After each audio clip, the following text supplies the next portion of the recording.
Cool. Alex, Intelligent Change, creator of the 5 Minute Journal. I'm just here to make people happier. That's all I do.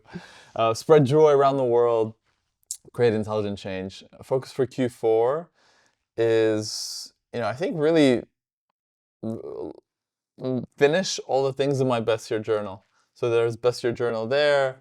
And one of those things for me is obviously to be more consistent with content. And that's why Cameron's here is really be able to get back in the game of content. I have been, in a way, semi-retired from content in the last decade. I used to have a YouTube channel with like 250,000 subs almost, like 10 years ago. And now I'm just coming back. So I think the most important thing is really just creating content again, becoming consistent, because in the age of AI that's happening, before AI fully takes over with video, it's important to establish your personal identity and brand so you exist in the digital realm as well before we get fully wiped out. So that's, you've been also going deep on AI and everything that's happening. You are AI master. So what's happening in regards to that? What do you feel about that? First, would you agree that the word for this Q4 for the two of us and for a lot of people is alignment, taking aligned action toward who we actually want to be and what is resonating for us, whether it's creating more content to build that public audience, restructuring our companies and our ventures to make sure that it's fully aligned to who we are and where we want to go in life? For me, alignment is more like Q1. Okay. Q4, like this last of the year, you should have been aligned at the beginning of the year. Amen. So this is the time to really lock in and to finish. I work so well on deadlines. This is why, I've been enjoying a lot of my year, especially my summer. You've been locking in all year. Sammy's here every day, early weekends, while I'm, vagabonding, traveling the Jetting world. around. I'm in a different season.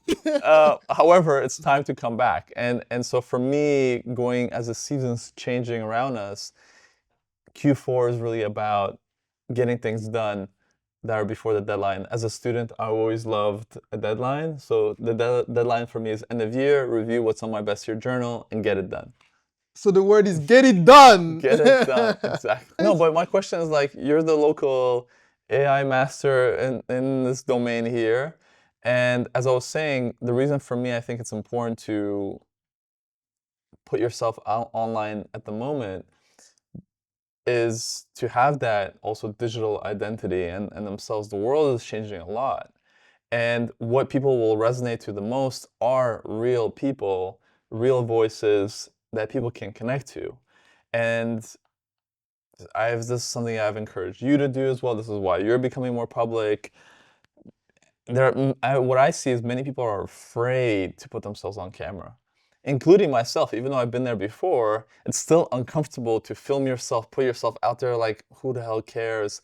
However, I believe it's very important to do so, especially in this age of AI. So I'm just curious of your thoughts about public identity in the age of AI. And you're so right. And the way you managed to shift my mindset is I came into the conclusion that because of AI, and AI is just like so general that you have so many general content with no humanity, with no life behind it. It will be very general words. So you need to show your uniqueness.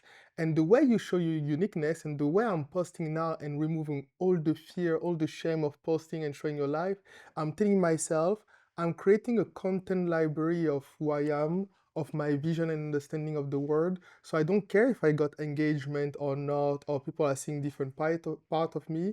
What I want to leave in this world as a trace is the library of my vision, understanding of humanity that is within me, of light. And from that perspective, I don't care if I get engagement. I care about showcasing how my uniqueness.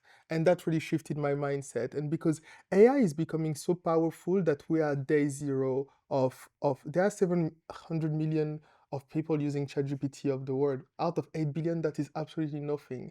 And I'm sure many of those users are one-time users. Once a month, they come and ask one question.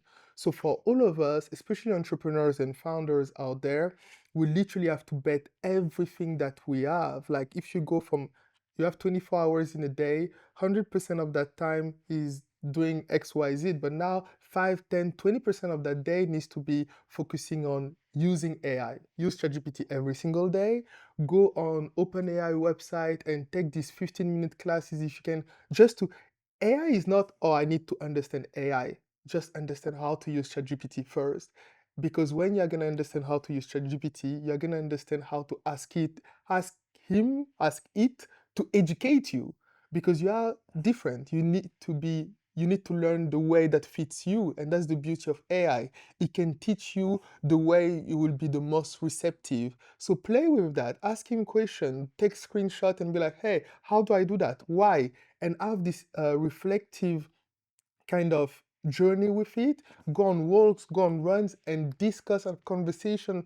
Imagine if you have access to all the knowledge in the world, you'll be very um, stupid not not to ask him a meaningful question for you. And that's literally step one. I won't even explain to people how to go step two, three. Literally step one, sit with it, reflect with it, and start giving him input about your life so he can reflect you back how you can progress and engage and post whatever, like post about you. You don't need to drive engagement. You just build a library of your uniqueness. Yeah, well, I was actually reflecting because I'm not as engaged with AI as you are. You are like very deep into it, and you've been for a while. However,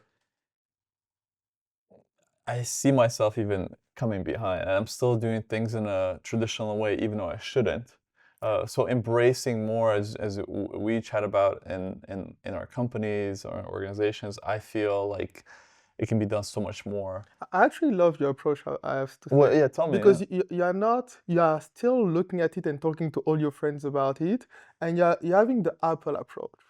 Because you have a vehicle and a vessel with your different businesses that is already so big that moving it actually have a direct impact of your revenue today.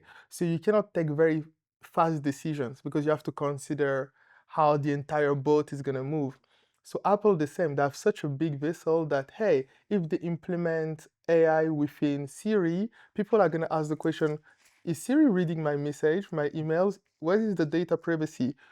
Data privacy is much more harmful to Apple because they're going to lose sales that today. So they have to time perfectly when they get into AI. But you have the same approach. It's like, let me get close to it, close to the people who are building it. I see you still having calls with people to learn about AI and etc. And then thoughtfully, you'll be like, oh, how do we implement it at a level that won't impact the business if it doesn't go well, but still we get a taste of it. And slowly but surely, within a year time, you're gonna sit here and 50% of your organization will be AI powered and supported. And then the year after, 100%. So I think you're having a much more progressive approach. My companies are at much smaller level. So from one day to the next, I can decide, guys, we shift everything to AI. But with the size of your businesses is totally, I think I really appreciate how progressive and thoughtful you are about it. Yeah, I think at the same time, even in our company, I think what you can clearly see is, are you embracing AI? And it doesn't even tell you about um, kind of about using AI. It also tells you about your person. If you're kind of still not embracing it, in a way, you're not growth minded. You're Yeah. like, I just want to do things my way, and you're gonna get stuck behind.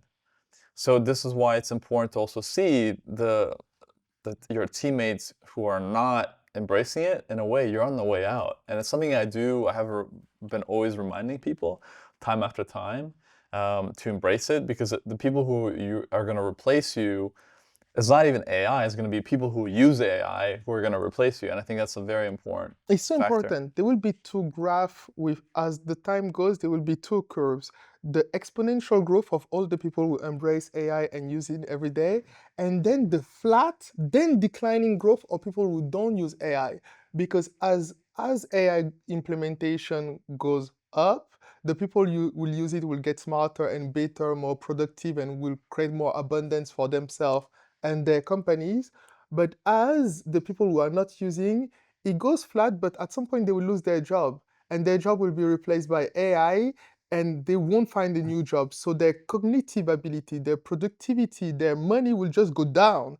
So you'll have the curve like this and the curve like this. That's what's going to happen within the next decade or within the next 20 years. But after, I have a different vision. After, there will be a collapse of all of that, and all society as one will come together to create the abundance and intelligence era. But that's another topic. I But love I think that intelligent change era. And intelligent change era. the last thing on that note, for me, the most important reminder was actually by Steve Jobs. I'm not sure if you've seen the video where Steve talked about what is a computer to him in terms of how he thinks about it.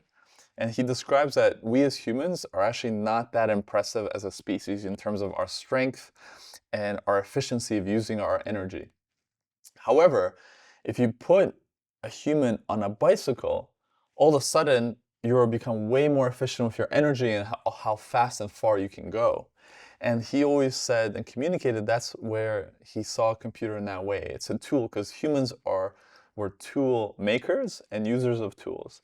And that ability to use tools can help us be exponentially better at something than other animals kind of around us. And the same thing in regards to humans. With AI, it's just now it's at a whole different level of how this tool can help you exponentially expand your abilities of what you can do. So it's crazy. It's totally right. Like, fearmongers are telling us that AI will kill us, but it kills you if you get paralyzed by it and you let it take over your job. But actually, humans are so creative, so beautiful and genius being that we can use it at our advantage to enhance our abilities. When we have 24 hours in a day to complete 5 tasks, tomorrow we're gonna have 24 hours in a day to live, to experience, to be present, to love, to expand, to create, because the system that we'll build will complete this task for us. So people believe that we came here to work, but work has been a byproduct of society, the society we live in, actually the Industrial Revolution.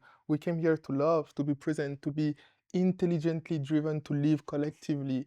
And that's what the future we go towards. And the people who build the railways, the systems, the solution from zero today to within the next 50 years, where we're going to be in an intelligent society, they're going to be the next trillionaires of these generations. And it hasn't started. Like, you start today and you are guaranteed to be a 10x millionaires within the next 5 years. It's like, it's a no-brainer. It's a guarantee, especially when you're in your 20s and you have so much energy, flame, and bro, just lock yourself in an office. Just learn as much as you can about AI. You are going to become an expert within a year or two. You see it, like I'm good just because I started 3 years ago reading about everything. And now it's really like, just use AI. Just use I AI. think just a point, and we can finish kind of on this note, is the advantage that younger people have is like when you get older, because even now you're around a lot of these executives who are like top, billionaires and people, and you are at a higher AI level Yeah. than them. Because what happens with age, and I see that in myself, once you do become successful, you make some money, you have opportunity to travel, you Staff want are to have doing a everything for you. you have family, you have staff doing it for you.